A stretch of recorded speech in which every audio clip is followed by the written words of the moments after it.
I stared at my phone, reading the message for the third time, hoping the words would somehow rearrange themselves into something less devastating. Honestly, Maya, just don't come. You can't afford our wedding venue anyway, and we don't need you showing up in your thrift store dress making everyone uncomfortable. Stay home. My sister Brittany had always been blunt, but this was a new level of cruelty. The wedding was in 3 months. I'd already bought my bridesmaid dress, the expensive one she'd insisted we all purchase from that boutique downtown. Before I could respond, another message appeared, from Mom. Thank God, I was wondering how to tell you the same thing. The Grandview Resort is for successful people, sweetie. You just feel out of place. The Grandview Resort. My hands trembled as I held the phone. They had no idea. None of them had any idea. I took a breath and typed simply, okay, selling the resort then. I set my phone face down on my desk and tried to return to the quarterly reports I'd been reviewing. The financial statements for all 7 of my properties needed my attention before the board meeting next week. My phone buzzed, then again, then it started ringing. Brittany's name flashed on the screen.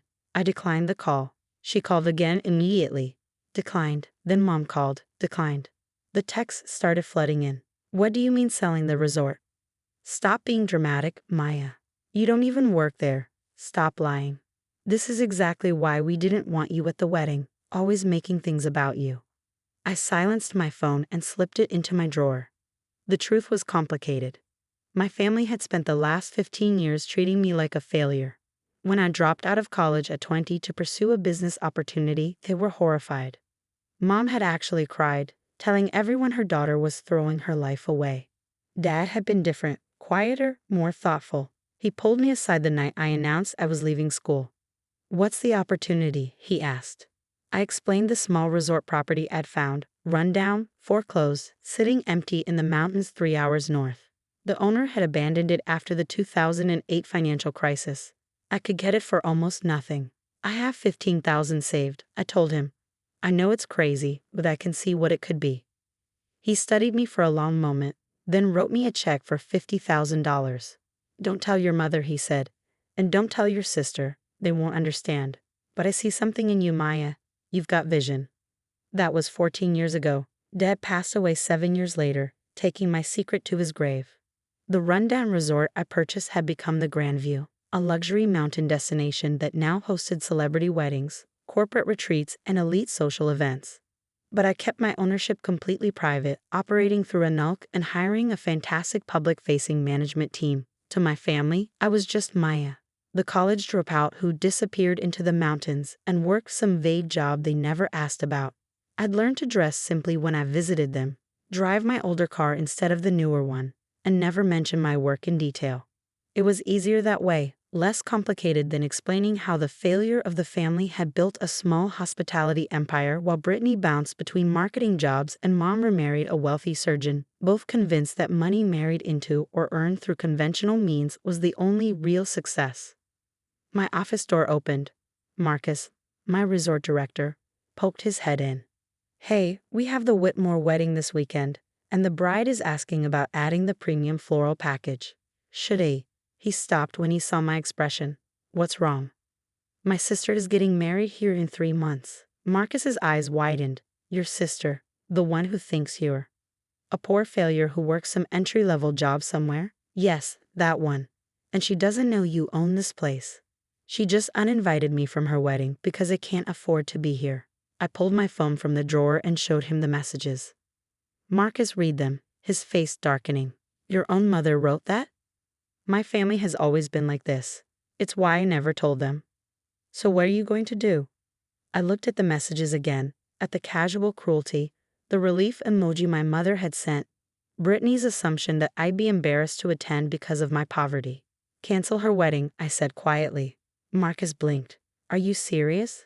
Completely. Cancel all events for that weekend. Tell the management team to issue refunds and help guests find alternative venues. I'll cover any cancellation fees personally. Maya, that's 15 different events that weekend. The Grandview has never canceled like this. Our reputation. I know, but my family doesn't get to treat me like garbage and then use my property for their celebration. They don't get both. Marcus nodded slowly. I'll make the calls, but you know they're going to find out you own this place. Good, it's time they knew. He left, and I sat in my office, watching the sky darken over the mountains. My phone kept buzzing in the drawer, but I ignored it. An hour later, Marcus returned. It's done. Management called all the clients scheduled for that weekend. They're offering to help relocate events to our sister property in Asheville or providing referrals to comparable venues. Most were understanding, especially with the full refunds and our help. And my sister? Jennifer from events called her personally 5 minutes ago. He checked his watch. She should be getting the news right about now. As if on cue, my phone began ringing. Brittany. I let it go to voicemail. She called again immediately. Then Mom. Then a number I didn't recognize, probably her fiancé. The voicemail started piling up. I waited until there were 7 before I finally listened. The first was Brittany, her voice shaking with rage. Maya, what the hell did you do?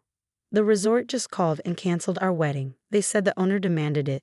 Did you complain about us or something? Did you call them and make up lies? Call me back. The second was Mom. Maya Elizabeth, I know you're behind this somehow. The resort manager said the owner specifically requested all events that weekend be canceled. That's thousands of dollars we're losing. What did you tell them? This is exactly the kind of vindictive behavior. The third was Brittany again, crying now. Please, Maya, I don't know what we did to make you so angry, but please fix this. This is my wedding. You can't do this to me. Call them back. Tell them you lied about whatever you said. Please. I deleted the rest without listening. Then I called Jennifer, my events coordinator. Hey Maya, I figured you'd want an update.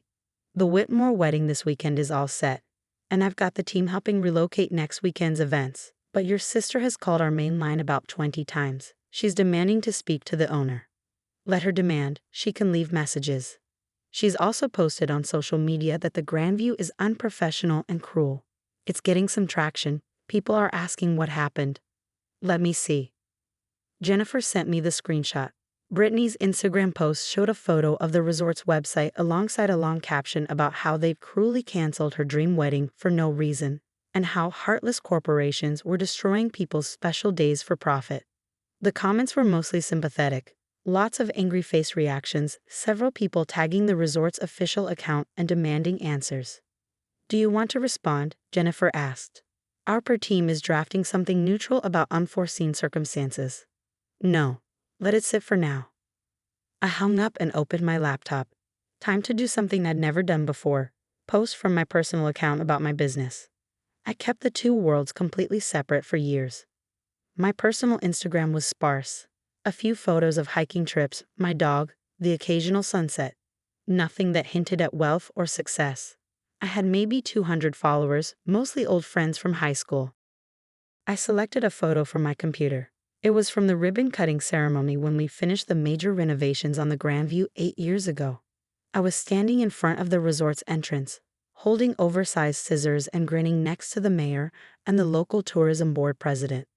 The caption on the original press release had read, "Local entrepreneur Maya Stephens unveils transformed Grandview Resort." I'd never posted it, never shared it. My family certainly had never seen it. I uploaded it now and wrote, 14 years ago, I bought a foreclosed property with my savings and a loan from someone who believed in me. Today, the Grandview Resort hosts some of the most prestigious events in the region. I've kept my ownership private because I valued my privacy and wanted the business to stand on its own merit, not on my personality. But some things are more important than privacy. Some things, like family cruelty and the casual dismissal of people they claim to love, need to be addressed publicly. I will always protect my business and my values, even when it means standing up to family, especially then. I tagged the resort's official account and hit post. Then I turned my phone off completely and went home. The next morning, my phone exploded the moment I powered it on. 300 notifications on Instagram, dozens of missed calls, text messages from numbers I didn't even recognize. The post had gone viral. Someone had connected it to Brittany's complaint post. Then someone else had screenshot both posts side by side. Then the local business journal picked it up. Then a regional news site. Then it hit Twitter. The narrative had crystallized quickly, entitled "Bride Mocks Her Own Sister for Being Too Poor for the Wedding Venue." Not knowing her sister owns the venue. Sister cancels the wedding. Internet justice served. Brittany's original post had been deleted, but the screenshots lived forever. People had found her other social media, found mom's accounts, and unearthed their old posts about me. The disappointing daughter, the lost cause, the one who never amounted to anything. Everything was out now. Every dismissive comment, every casual cruelty, every time they reduced me to a punchline at family gatherings. The internet had done what it does best. It had excavated everything and laid it bare for judgment. My phone rang, a number I recognized, my Uncle Tom, Dad's brother. Maya? Honey, I just saw everything online. I had no idea they treated you like that. I had no idea about your business either. Your dad never told me the details, just said you were doing well. I'm so sorry. His kindness broke something in me. I sat down heavily on my couch. Uncle Tom, did Dad ever say anything to you about the loan he gave me? He mentioned he'd helped you with a business opportunity. Said he was proud of you. Made me promise that if anything happened to him, I'd make sure you knew he believed in you. His voice cracked. He'd be so proud of what you've built, Maya. So damn proud. We talked for an hour. He told me stories about Dad I'd never heard. How Dad had felt trapped in his own family sometimes, always trying to keep the peace between strong personalities. How he'd seen something in me that reminded him of his own mother, my grandmother, who'd been a quiet force, underestimated by everyone until she did something remarkable. After we hung up, I finally looked at the messages from Brittany and Mom. Brittany, you've ruined my life. Everyone is harassing me online. They're saying horrible things, all because you couldn't just be happy for me. I hope you're satisfied. Mom, I raised you better than this, Maya. Airing family business online is disgraceful. You've embarrassed us all. Don't bother coming to any family events ever again. I almost laughed. Don't bother coming to family events? They just uninvited me from the wedding for being too poor and embarrassing. I typed one response and sent it to both of them. I didn't air anything. I simply told the truth about my business after you told me I was too poor and unsuccessful to attend your celebration at my property. You aired the family business when you mocked me publicly and privately for years. You're not upset that I responded. You're upset that everyone knows who you really are now. Don't contact me again. Then I blocked both numbers. 3 weeks later, Jennifer called with an update. So Brittany found a new venue, some country club about an hour from here. They're still having the wedding. Good for them. Also, we've had 7 new high-profile booking requests this month. Apparently, people love the story of the owner who stands up for herself. We're being called the resort with integrity on social media. I smiled. Sometimes the trash takes itself out, and business improves. Win-win. There's one more thing, Jennifer said carefully. A woman named Patricia called. Said she's your aunt, your dad's sister. She wants to book the venue for her daughter's wedding next spring. Aunt Patricia. I hadn't spoken to her in years. She'd moved to Oregon before Dad died. She said to tell you that your dad would be proud, Jennifer continued, and that she'd love to reconnect if you're open to it. She saw everything online and wanted you to know that side of the family always believed in you. I felt tears prick my eyes. Tell her yes, to all of it. After I hung up, I walked out onto my office balcony. The grand view spread out below me. The renovated main building, the gardens I'd designed, the event pavilion we'd added 3 years ago, the guest cottages that had just won a hospitality design award. 14 years ago, I'd been a 20-year-old with a wild dream and $15,000. Today, I was a successful businesswoman who'd finally stopped hiding her success to make cruel people comfortable. My phone buzzed. A text from Uncle Tom. Sunday dinner at my place. Bringing Patricia and her family. They're in town and want to see you. Real family this time, the kind your dad would have wanted you surrounded by.